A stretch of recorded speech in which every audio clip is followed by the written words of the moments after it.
ఒక చిన్న గ్రామంలో ఒక సన్యాసి ఉండేవాడు. ఉదయం వెలుతురు కనిపించగానే కాశీ యాత్రికుడిలా ఊరిలో తిరిగి ఎవరు ఇచ్చినా కొంచెం అన్నం, కొంచెం పండ్లు స్వీకరించేవాడు.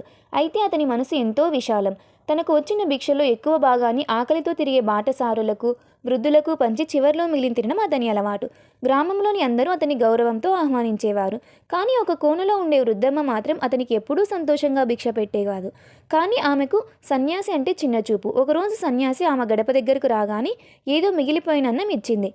మరుసటి రోజు అలానే, మూడో రోజున అయితే ఆమె మనసులో క్రూరమైన ఆలోచన పుట్టి వంటగదిలోకి వెళ్ళి చెడిపోయిన పదార్థాన్ని అన్నంలో కలిపి భిక్షగా ఇచ్చింది. ఆ అన్నం తీసుకున్న సన్యాసి అటు ఇటు తిరిగి సాయంత్రం తన చిన్న గురుకులం లాంటి శ్రమశాలకు చేరుకున్నాడు. అక్కడికి అప్పుడే ఒక అలసిపోయిన యువకుడు అడుగులు వేసుకుంటూ వచ్చాడు. అతడికి చాలా ఆకలిగా ఉంది. ఆ యువకుడిని చూసిన సన్యాసి, బిడ్డ, ముందు కాస్త తిని విశ్రాంతి తీసుకుంటూ తన దగ్గర ఉన్న భిక్షం అన్నమంతా పెట్టేశాడు.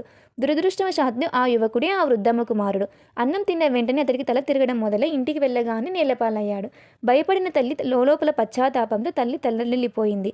ఆమె వెంటపడుతూ వచ్చిన సన్యాసి తన ఔషధ జ్ఞానంతో ఆ యువకుడిని రక్షించాడు.